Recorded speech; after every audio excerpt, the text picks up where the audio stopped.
Programa Alto Astral no 14. Entrevista.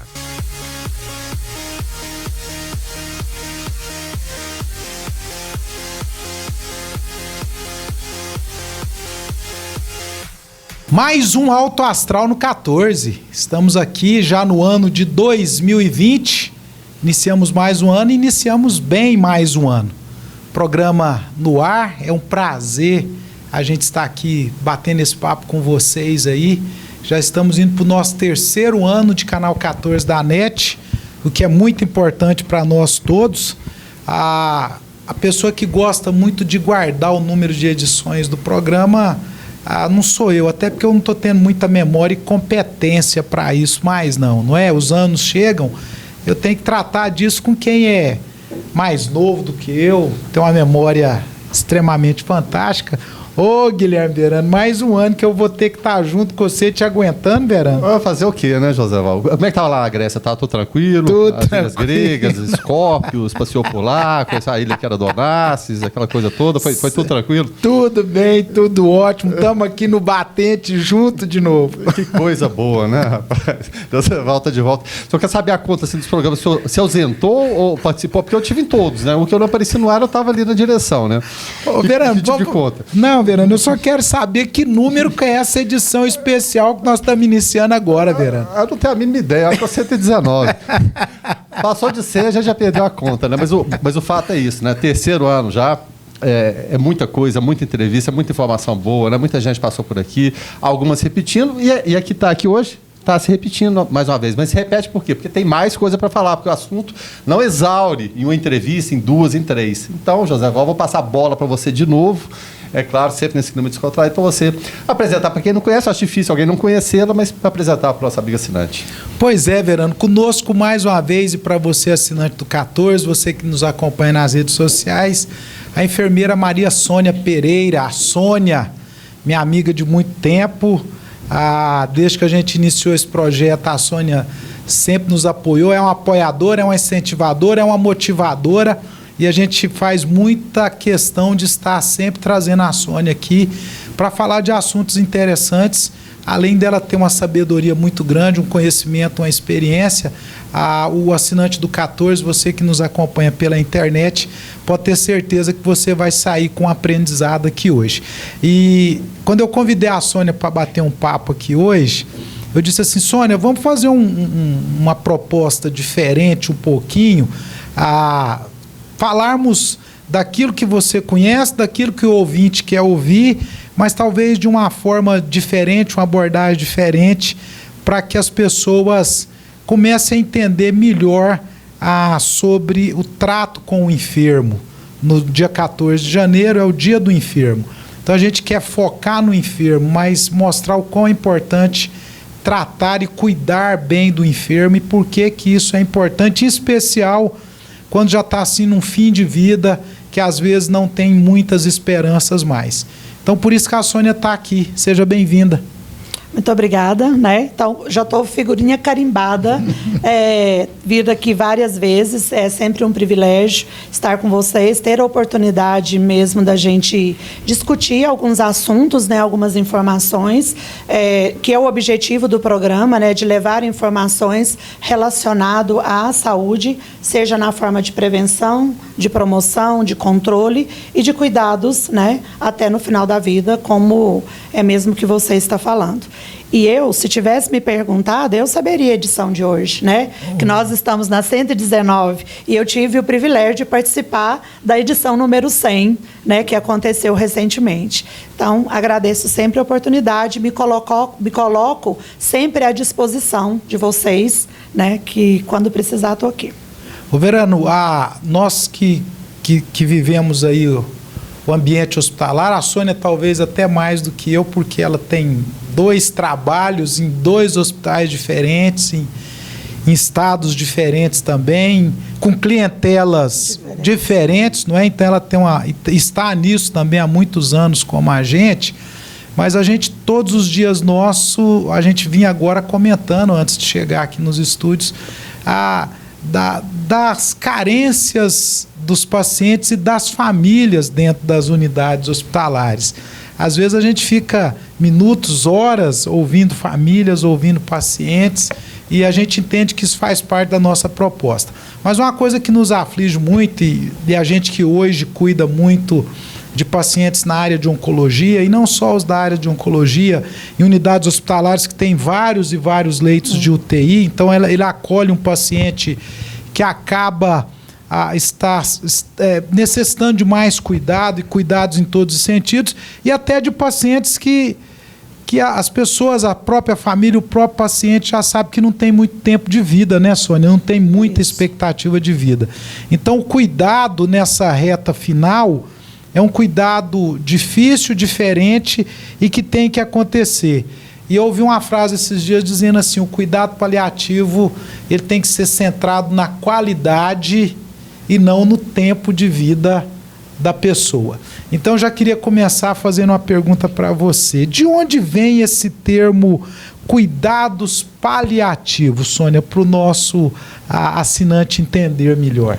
É bem interessante a gente citar sobre isso, porque apesar da gente ouvir, né, bem recentemente o termo cuidados paliativos, hospitais, principalmente esses que tratam de câncer, estarem envolvidos em elaborar protocolos de cuidados paliativos para esse tipo de paciente portador de doenças como câncer na fase chamada de final de vida ou de terminalidade, é bem antigo, né? Se a gente voltar, pesquisar lá na Idade Média, bem no início, nos primórdios dos tempos, a gente já ouvia falar de cuidados paliativos, né? Então, consta, por exemplo, que uma pessoa que era discípula de São Jerônimo, ela fundou no Porto de Roma um local para abrigar os moribundos, as pessoas que tinham problemas psiquiátricos, os leprosos. Até nos filmes, né, a gente vê locais destinados para aquela pessoa que não conseguia tratamento em hospitais.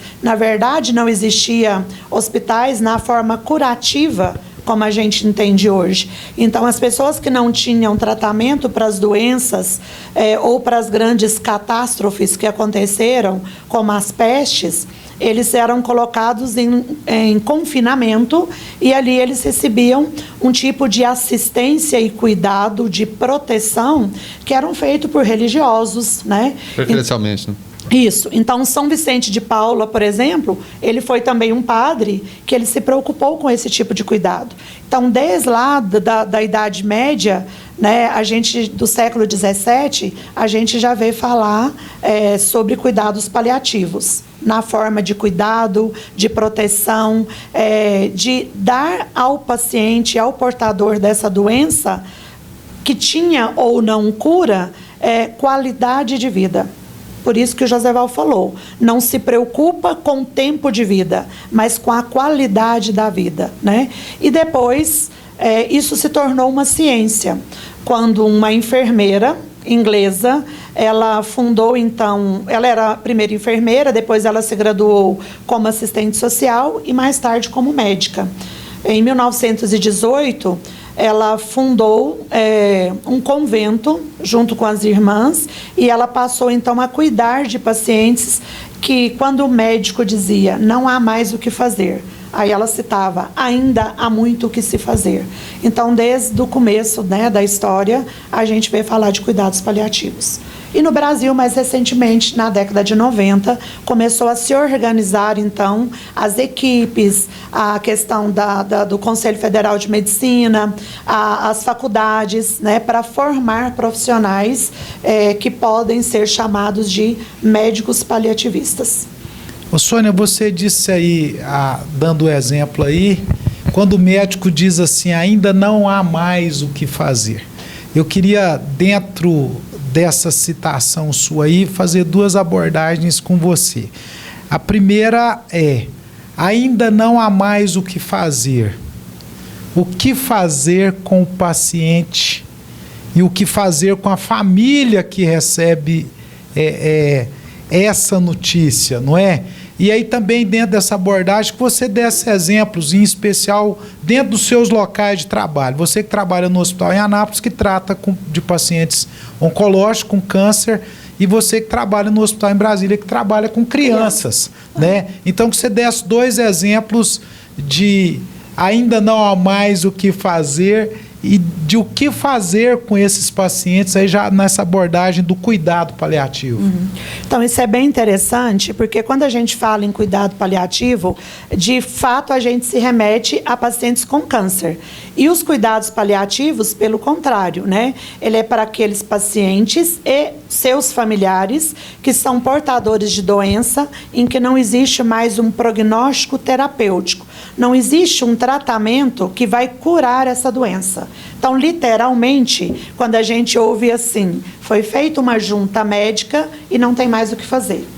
Então, esse paciente vai morrer sozinho? Ele precisa de hospital? A família tem suporte psicológico, espiritual, ela tem conhecimento, ela tem estrutura psicossocial e até financeira para cuidar desse paciente em casa? Né? Será que hospitalizar é o melhor que tem a fazer? Levar para um leito de UTI e ficar longe da família, será que vai mudar a qualidade de vida ou aumentar o tempo de vida do paciente?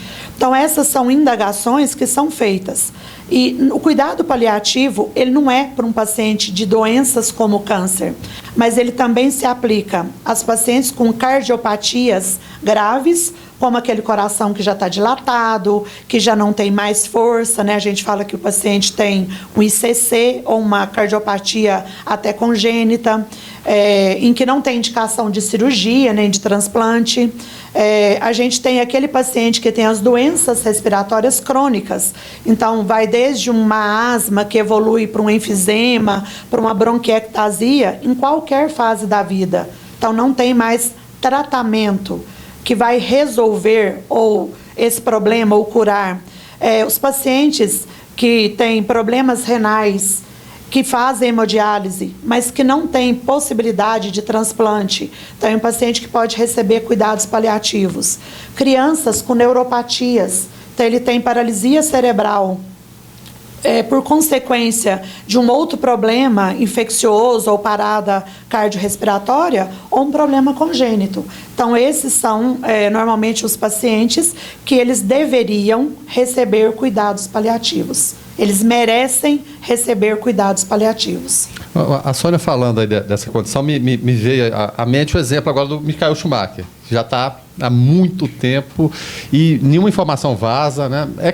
Claro, tem todo aquele recurso financeiro para dar essa retaguarda, a personalidade mundial que atraiu a mídia, mas é impressionante como conseguiram envolvê-lo naquela redoma que ninguém tem a mínima ideia do que se passa. De vez em quando tem uma especulação de alguém que foi visitar, seja Felipe Massa, que é amigo dele, Rubens Barrichello, mas eles não falam nada, não dão nada além daquilo ali. Não se sabe que estado real ele está. Até que ponto... E aí vai aquele limite da ética, entre ser uma personalidade mundial, mas antes de tudo é um ser humano. Da curiosidade da imprensa, de ir em cima, de querer saber como é tratada essa questão ética entre o limite de a pessoa ter direito à privacidade, a família ter, e o médico ali ser cobrado por informações também. Então, ele é uma pessoa pública, né, como você bem referiu. Então, existe, por exemplo, no Código de Ética de Medicina, a bioética como um princípio médico em que precisa resguardar a condição do paciente. Então, ele não, como pessoa pública, não vai ser exposto tempo provável de vida ou condições de vida, já que ele era uma pessoa ativa. Então, o sigilo médico e o princípio da bioética, ele é resguardado. Então, o médico ele tem esse dever e a família tem esse direito, né, de não se expor e não expor a pessoa, principalmente quando ela é uma pessoa pública. Ou mesmo para os familiares, para o bairro, para a sociedade, como a igreja, como a escola, de não expor essa condição do paciente. Ô Sônia, a gente começa a entrevista e já começa talvez de uma forma atravessada, mas é porque as coisas vão vindo na cabeça da gente. Define para nós cuidados paliativos. Então, se a gente for pegar no conceito, né, da Organização Mundial de Saúde, que ela definiu isso em 2002, ela define cuidados paliativos como uma forma de proteção, como uma forma de cuidado, como uma forma de dar ao paciente qualidade de vida, em todas as dimensões. Então, é o que a gente chama de cuidado integral. É você cuidar da doença, não tem mais o que fazer, eu não tenho como tratar, mas eu tenho sintomas, como a dor, como vômitos, como desconforto, né, físico, como a questão do sono, da alimentação. Então, é avaliar o paciente na sua dimensão física, na dimensão psicológica, emocional, espiritual. E junto do paciente, a família. Porque não adianta você cuidar só do paciente se você tem uma família desestruturada ou desorganizada. Então, às vezes, a família, ela precisa muito mais de cuidado paliativo do que o próprio paciente em si. E quando a gente pensa em morte, final de vida, começa aí uma divergência entre a família e o paciente. E aí é onde a equipe médica e a equipe multidisciplinar precisa apoiar, para ajudar na compreensão e para ajudar, para auxiliar na forma como isso pode ser conduzido da melhor forma, com qualidade e com harmonia. Essa é a palavra. Então, se você me perguntasse hoje, qual é o princípio que mais vai fazer diferença no cuidado paliativo? Eu vou te dizer que é diálogo. O envolvimento. Por mais doloroso que seja. Por mais doloroso. É preciso conversar sobre o assunto. Ajuda até a amenizar, talvez, né? Sim. Por incrível que pareça. Às vezes a família é uma carga muito grande que ela vai receber. Então, imagina a esposa que recebe um diagnóstico do esposo em que ele não tem mais tempo de vida. Porque a gente tem fases do cuidado paliativo, né? Então, eu tenho o paciente que ele pode viver 6 meses, 6 anos, 10 anos, mas não tem prognóstico e nem tratamento para essa doença. Como que ela vai cuidar da vida pessoal, dos afazeres, muitas vezes da sustentabilidade financeira dessa casa, tendo que cuidar dessa pessoa doente? Ou ter que designar um valor financeiro para subsidiar esse cuidado em casa? Então, a equipe multidisciplinar, ela auxilia nisso. Então, o médico, ele continua fazendo o cuidado médico. E os outros profissionais dos cuidados paliativos, né, que são denominados de paliativistas, ele vai trabalhar o fonoaudiólogo, o psicólogo, o terapeuta ocupacional com a família e com o paciente, a espiritualidade, então um capelão, um pastor, um grupo de oração. Então, tudo isso vai fortalecer. E o profissional enfermeiro, ele vai acompanhar a dieta, a pele, a qualidade da pele, a prevenção das feridas, o cuidado, né, se precisar de cuidar da secreção, se esse paciente tiver um dispositivo, das eliminações fisiológicas. Então, essa equipe atua em conjunto com um objetivo único, que é melhorar a qualidade de vida desse paciente e dessa família. Então, a gente pode dizer que o objetivo do cuidado paliativo não é curar? Não é curar. É dar qualidade de vida enquanto ela, né, a vida é viável. Por isso que eu te falei, a gente tem fases, ou a gente tem estágios desse paciente para definir as prioridades. E para isso a gente utiliza escalas, scores, protocolos para definir que tipo de cuidados e necessidades esse paciente e a sua família têm, tanto no hospital quanto em casa. Eu posso até citar um exemplo assim, particular, é doloroso, mas foi com meu pai, em relação a câncer de próstata. Na fase terminal, o cuidado foi o quê? Amenizar a dor. Isso.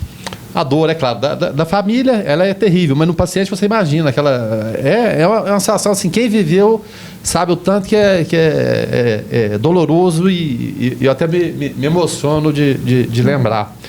Mas o tanto que é fundamental a conversa do médico com a família. E eu vou lembrar aqui uma conversa que a gente teve com o doutor João Bosco na época. Doutor Carlos Vitor, também todos eles, né? Assim, às vezes eu vou esquecer um nome aqui ou outro. O tanto que foi importante aquela conversa deles com a gente. E desculpe a emoção. Mas, Verano, seu testemunho, ele é o que nos move no dia a dia, né, Joseval? É isso. E dizer que a gente está aqui para falar de um tema que ele é necessário, que ele é doloroso, né? Porque perder um ente querido não é fácil. Eu também já não tenho pai. Não foi, até morreu sem a gente estar por perto. Eu era muito criança. Mas o que a gente vai conhecendo e com a ciência, o que a gente pode utilizar é o que eu posso fazer de melhor para essa pessoa que não tem mais como lutar contra essa doença. E como dói você ver aquela situação. O sofrimento físico pela dor e principalmente pela dificuldade de respirar, ele é muito doloroso para a família. Sim, sim. É como se a gente estivesse permitindo que esse ser humano, né, que no caso a gente diz, ele é o amor da vida de alguém, ele estivesse sofrendo a míngua. Né? A gente eu não sente estou fazendo impotente, nada. né? Impotente. Essa é a palavra. Verdade. Então, ofertar oxigênio num catéterzinho, amenizar a dor, dar medicação conforme a necessidade, sem um horário padrão definido e rigoroso. Isso é qualidade de vida. Levar para tomar um sol na cadeira, oportunizar a leitura de um livro. Às vezes o paciente não consegue ler, mas eu posso pôr um áudio, uma música, eu posso colocar uma mensagem numa tela, alguém escrever, né, momentos, imagens, foto da família. Isso vai depender, então, do grau, do estadiamento, do estágio em que a gente consegue fazer a intervenção e o acompanhamento. Mas é esse cuidado, é essa proteção, que é o que a gente precisa fazer. Isso é cuidado paliativo.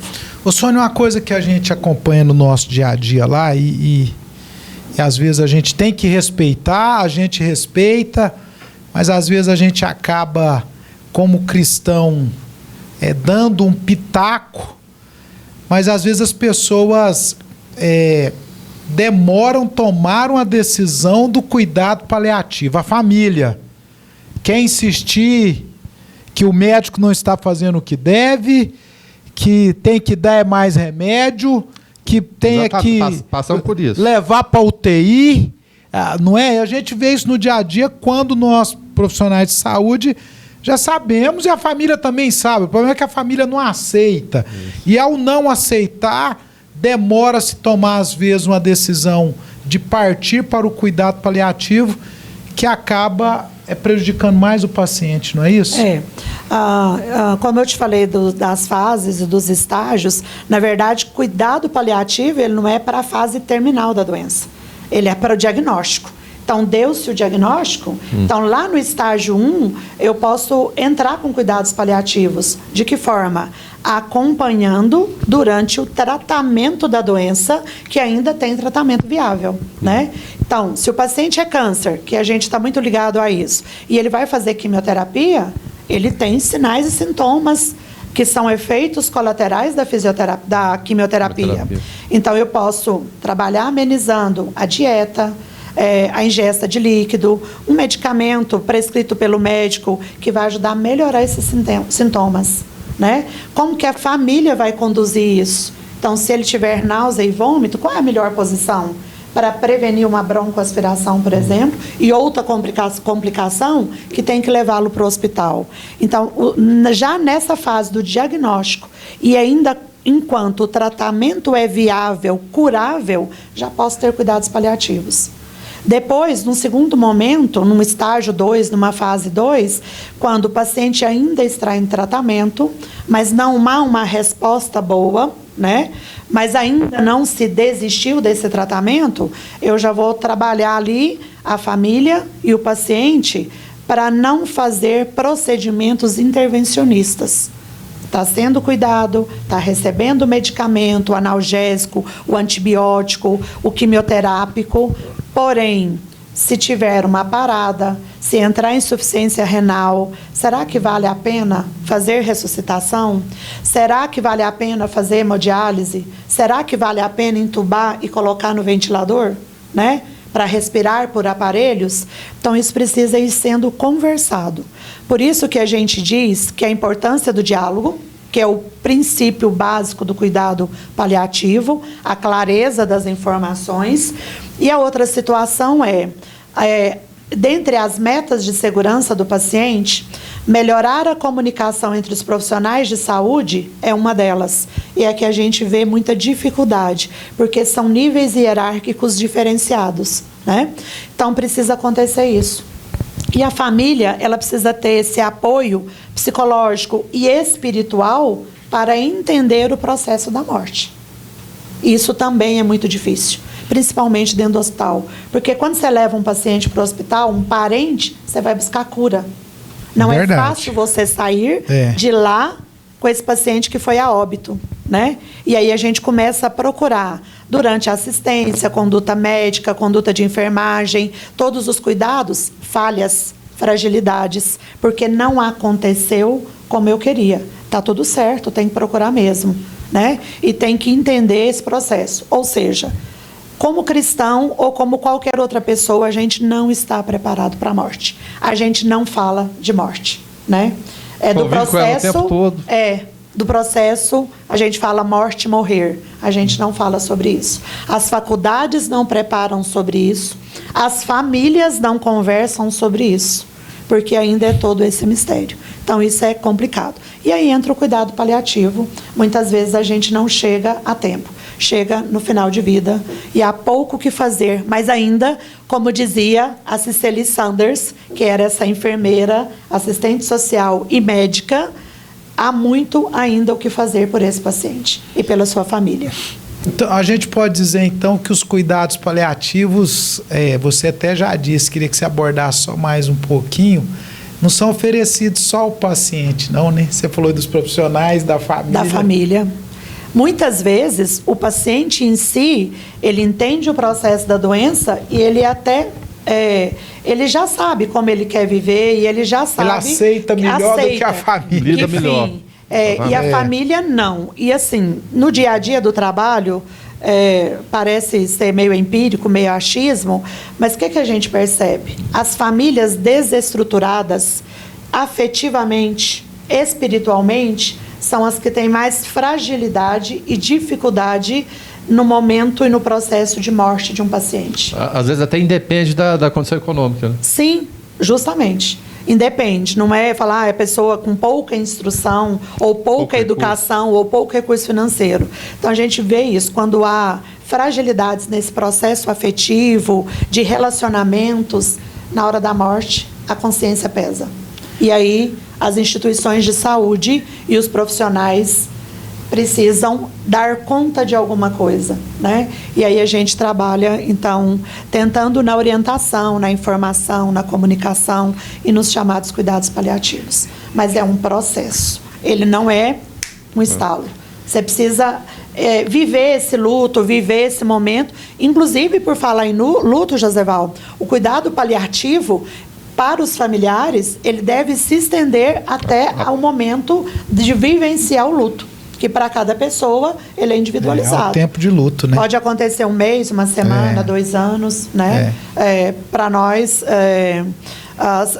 no nosso continente, a gente entende que um luto ele leva em média 2 anos, né? Você vivencia esse momento da separação, da morte. Já os asiáticos, por exemplo, eles entendem isso de outra forma, né? Os japoneses, mas a gente leva em média 2 anos para vivenciar isso. Algumas pessoas a vida inteira, né? Dentro da abordagem que vocês dois fizeram aí, eu falo isso de experiência própria. Quantas vezes a gente já recebe filhos ou filhas, e aí quando vocês citaram que não é se tem condição financeira ou se não tem, que naquele momento ali de apuro em hospital, de vendo a possibilidade de perder pai e mãe, a pessoa chega e fala assim, dinheiro não é problema. Eu já ouvi isso algumas vezes. Faz o que tem que fazer pelo meu pai, pela minha mãe, mas não deixa morrer, não. Né? Então, assim, é o que você está dizendo.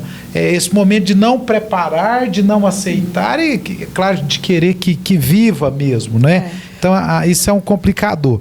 Agora, quando a gente fala em cuidados paliativos também, inclusive nós profissionais de saúde, uma boa parte entende que cuidados paliativos é para paciente interno, né, Sônia? Não. Aliás, hoje a gente trabalha a deshospitalização, né? Inclusive, envolver a família na forma como ela pode cuidar desse paciente em casa. Então, a gente até fala em plano de alta. O que é o plano de alta do paciente?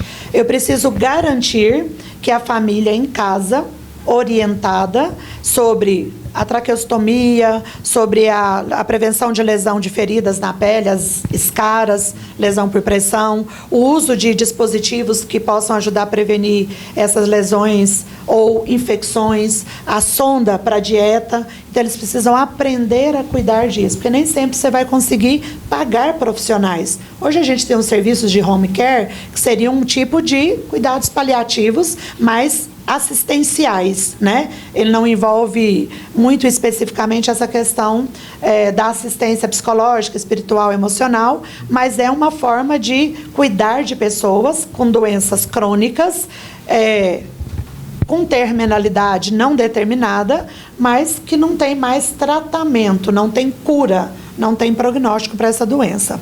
E aí, então, a gente precisa orientar essas famílias, fazer um plano de alta para que elas consigam conduzir isso em casa. Senão esse paciente vai de alta hoje e ele volta amanhã. São as internações recorrentes. E a gente sabe que no hospital, quanto mais internação, nós vamos ter outras complicações, né? A aquisição de doenças por bactérias multiresistentes, o uso indiscriminado de antibiótico, e aí é melhor que esse paciente fique no domicílio. Além da questão financeira, né? Tanto para o próprio SUS, quanto para o próprio convênio, para o próprio serviço. Apesar de que nós no hospital vivemos, né, da internação desse paciente. Mas é salutar que ele fique no seio da família da melhor forma possível, né? Ô Sônia, e quando o paciente não quer o cuidado paliativo? Como deve ser a conduta? É um direito dele, né? A gente vai utilizar das ferramentas da psicologia, da assistência social, de convencimento, de possibilidades de qualidade de vida e de melhoria, mas é um direito dele. Inclusive, isso é previsto, né, no Código de Ética do Conselho Federal de Medicina. Se ele não quer, ele tem o direito de recusar. O benefício da autonomia permite a ele essa recusa. Mas a palavra final sempre vai ser a dele. Sempre. Mesmo que parentes intervenham, ou ele não sabe o que ele está falando.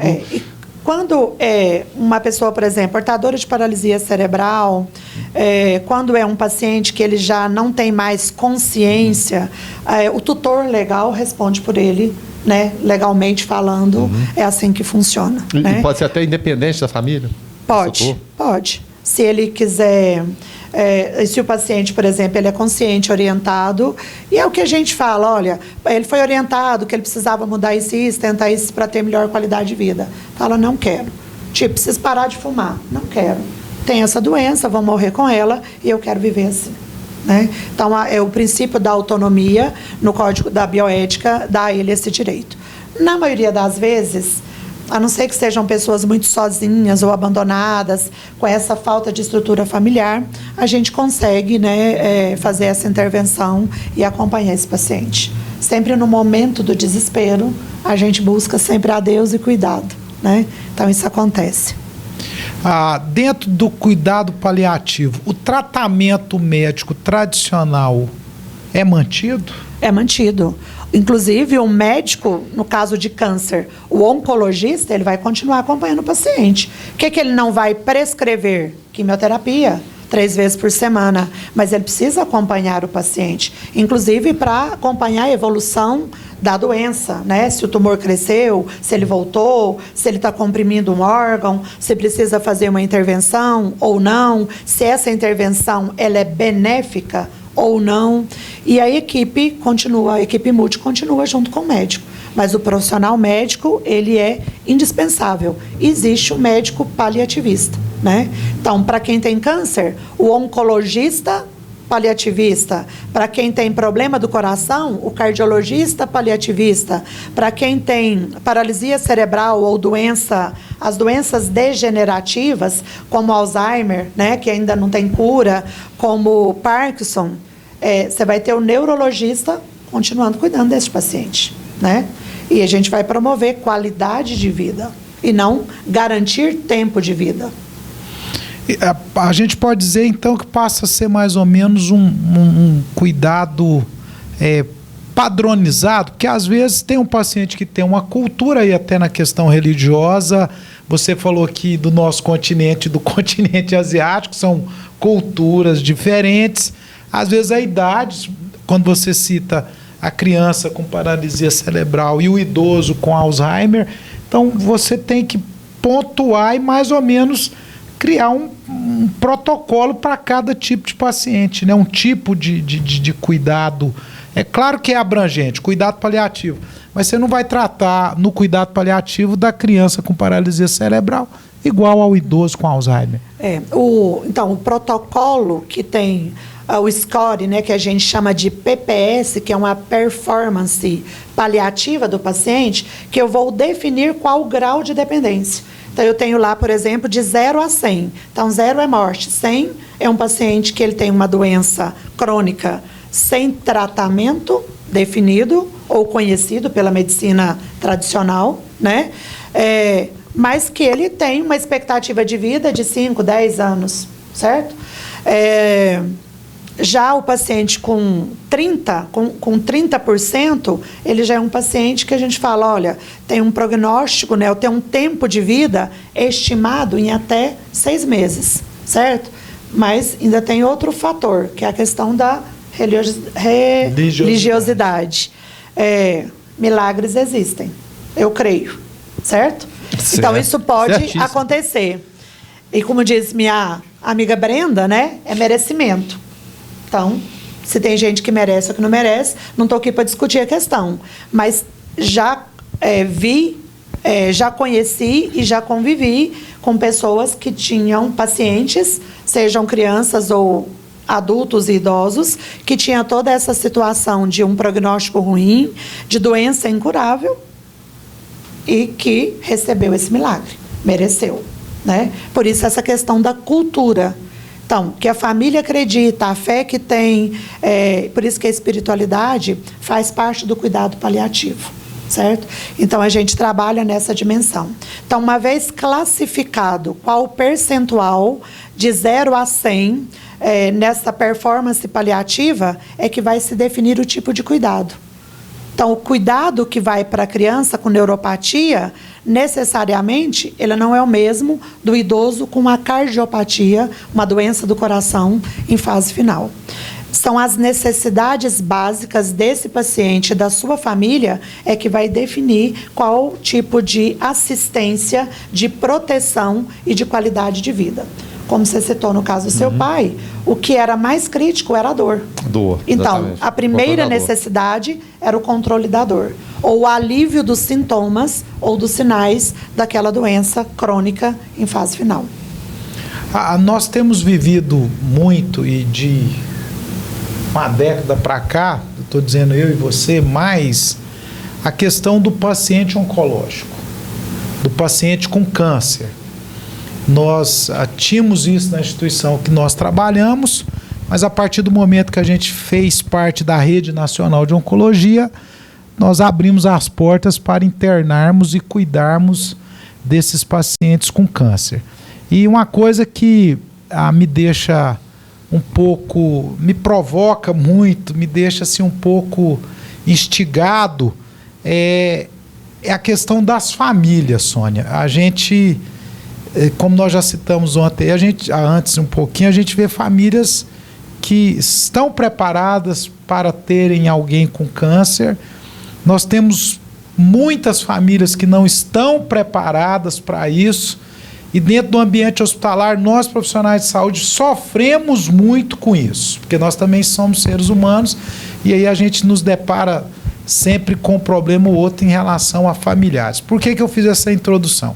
Para te perguntar, basicamente, para o familiar de pessoas com câncer, os cuidados paliativos para o familiar é de extrema importância, não é? Extremamente. E como eu já citei antes, preferencialmente no diagnóstico da doença.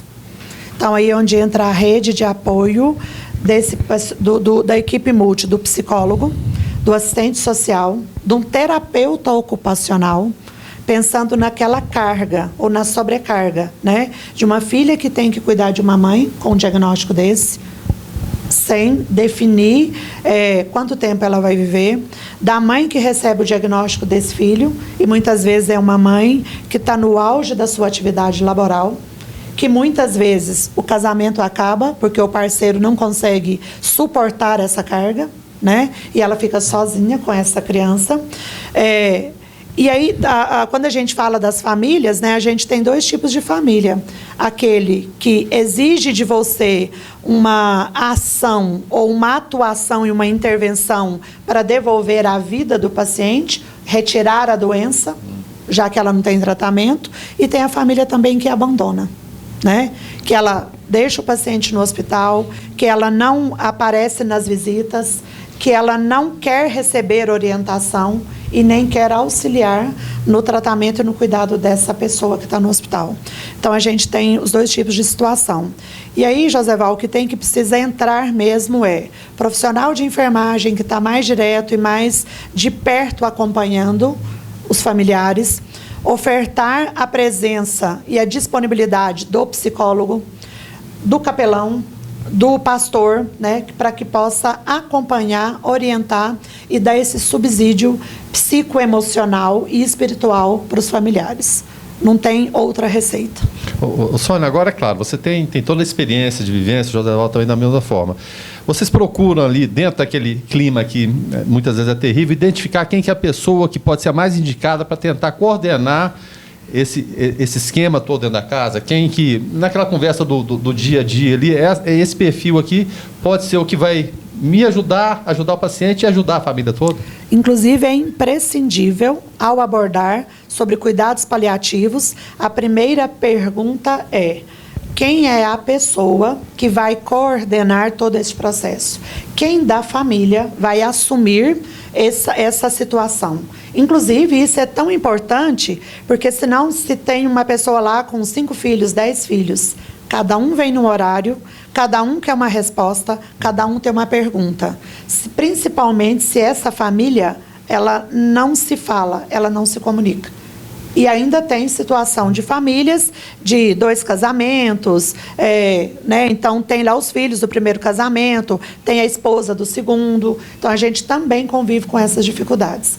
Por isso que chama o tutor legal, o responsável legal, quem é que vai responder, quem que assinou a internação desse paciente e a quem a instituição de saúde, na pessoa do profissional médico, do profissional de enfermagem e da equipe multidisciplinar, ela vai recorrer. Quem que responde por esse paciente? Ou a quem reportar a situação. Né? E a quem ele vai cobrar também, né, resultado ou a continuidade. Porque nós temos pessoas que têm várias fragilidades dentro desse contexto familiar e que não conseguem nem receber a informação, né? Quem dirá o cuidado ou de que forma ela pode acompanhar essa pessoa em casa. Não só pela questão da instrução, mas pela questão emocional, questão do mesmo... Do equilíbrio emocional.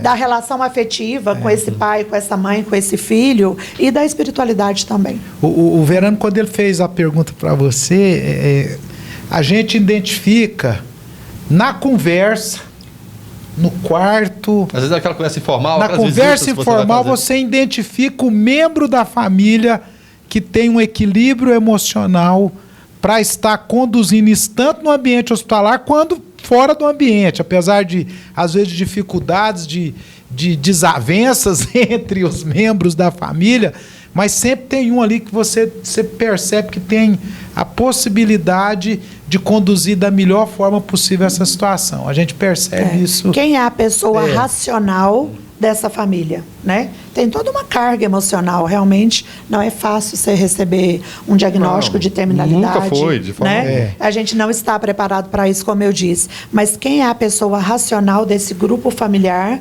que pode tomar a iniciativa, que pode liderar a equipe da família dele e que pode responder junto a isso? É extremamente importante. Dentro disso também, como você entende que deve ser a abordagem do tema cuidados paliativos com as pessoas para que elas não se sintam incomodadas em relação a isso? Porque é mais ou menos igual a questão da morte, não é? A maioria se sente incomodada, eu não quero falar disso, não vai acontecer isso com ninguém da minha família, e se acontecer, eu não quero estar tratando disso. Como que você entende que deve ser essa abordagem?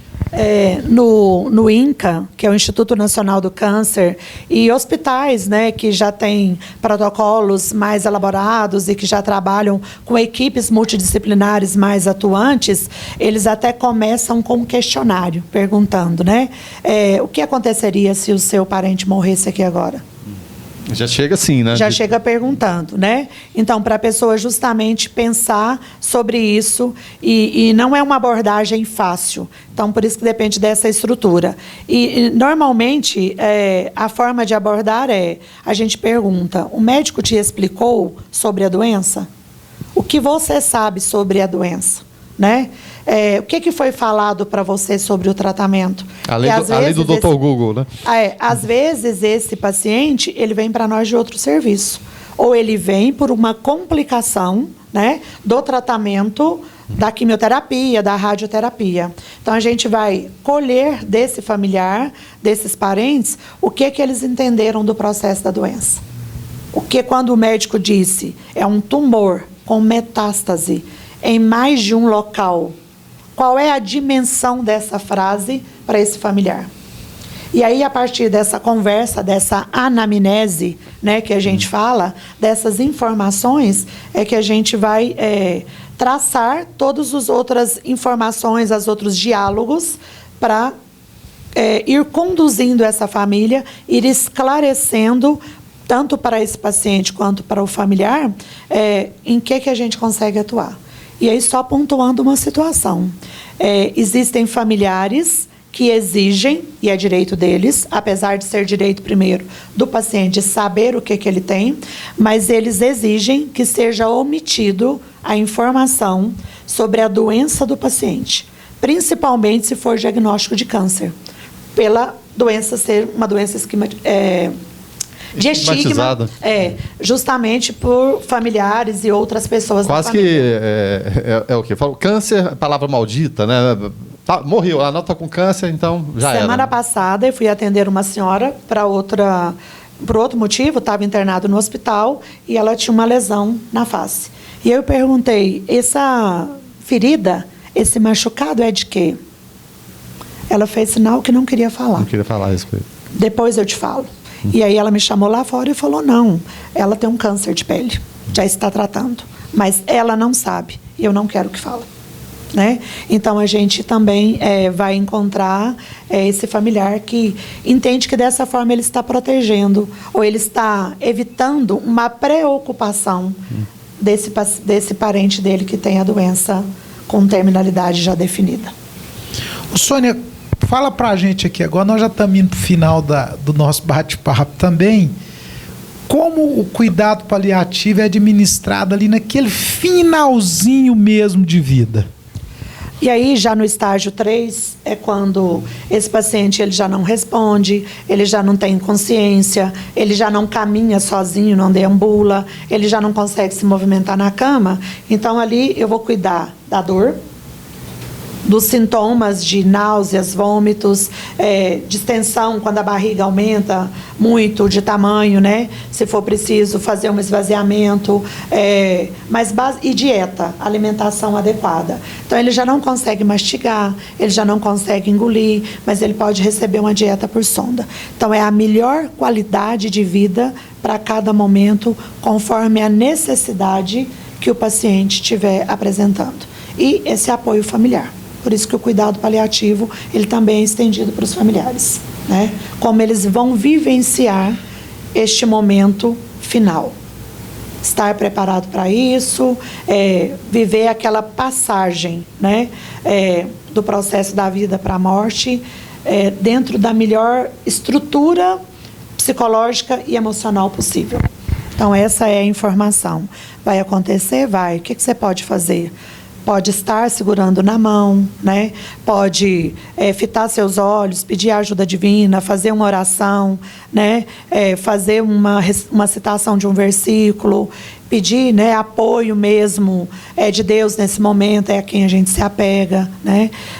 Mas sempre o toque, um contato, acalmar os membros da família, isso é importante nesse sentido para passar por isso, que nunca é fácil, por mais preparado, por mais que a gente saiba que ele vai chegar, nunca é fácil, né?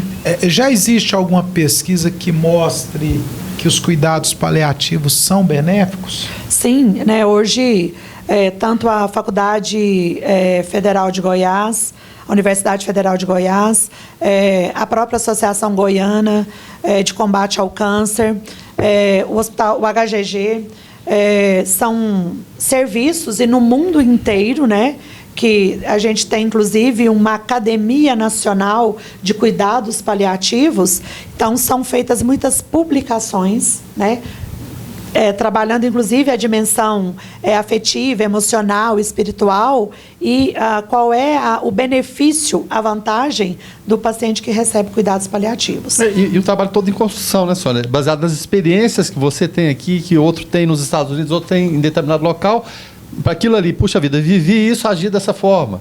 Esse é o melhor caminho. Então, a gente fala assim, hoje é uma ciência, né? Ele é um protocolo e a gente tem muitas evidências, a gente tem trabalhos, a gente tem pesquisas, a gente tem artigos científicos falando da importância do cuidado paliativo.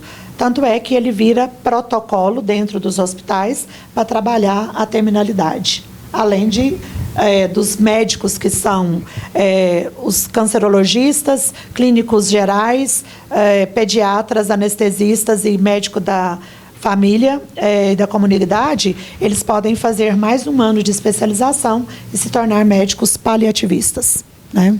Com toda essa formação deles.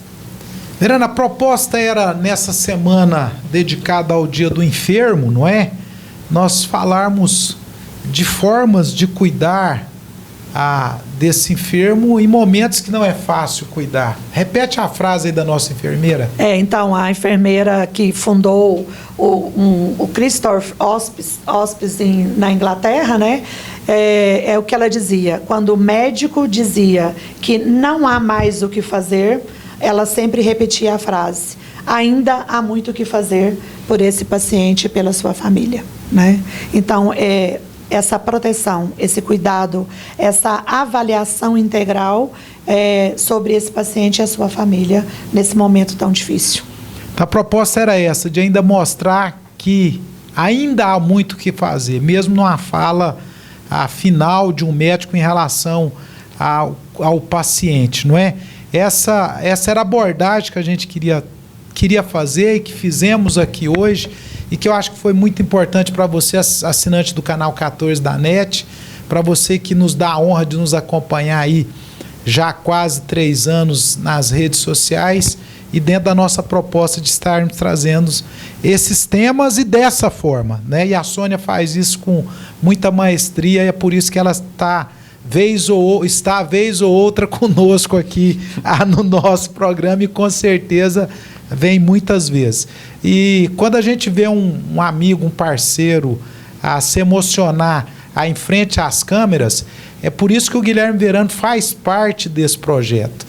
Para você que conhece o Verano já há algum tempo de rádio e de televisão, talvez não o conheça como a gente que está com ele muito no dia a dia. Mas o profissional que tem essa sensibilidade de se emocionar frente às câmeras é um profissional de muito valor. Eu poderia encerrar aqui hoje a minha lida, a minha jornada de programas no canal 14 da NET, que eu iria sair daqui hoje muito feliz, porque eu acho que essa entrevista foi muito importante para você e foi muito importante para nós, como profissionais de comunicação e como profissionais da área de saúde que lidamos com família e com pacientes todos os dias. Sônia, muito obrigado, viu? Agradeço a oportunidade, me coloco à disposição, né? Sou mesmo uma pessoa que é envolvida no cuidado, na saúde, na prevenção. Gosto, né? Me sinto honrada e privilegiada de acompanhar você nesse seu trabalho e um privilégio estar aqui. Muito obrigada. Verano, prazer. Tá do seu lado. Ok, prazer. Todo meu. O José Val querendo me fazer chorar de novo. Ei, José Val, você não tem jeito, não. Mas eu acho que a gente trocar experiência e se emocionar, acho que é muito importante. O segredo da vida desse é um desses, né? E talvez um dos maiores. É não perder a humanidade, né? Você se emocionar. Então, desculpe se eu me emocionei aqui e tal, mas... Não há que pedir desculpas, né? Mostra que temos seres humanos que se preocupam com os outros. É né? verdade. Isso é que é importante. Tá certo. Quem se preocupa com a gente também são os nossos parceiros, sem os quais a gente não poderia se emocionar aqui, não poderia trazer a enfermeira Sônia, José Val não poderia ir para a Grécia, né? Então, esse pessoal todo que ajuda a gente aqui são nossos parceiros, a gente leva sempre esse clima descontraído, são fundamentais, a gente agradece, é claro, sem dúvida nenhuma, todos eles, tá bom? Então, obrigado e até logo mais.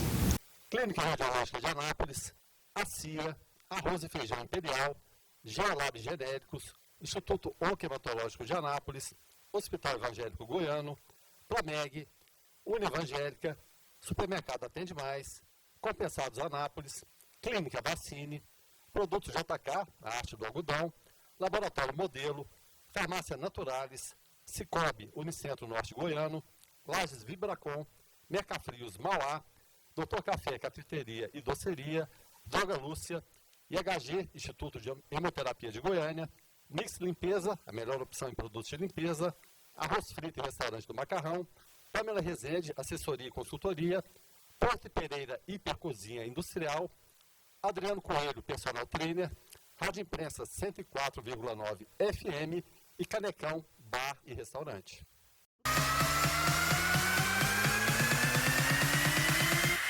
Programa Alto Astral no 14. Entrevista.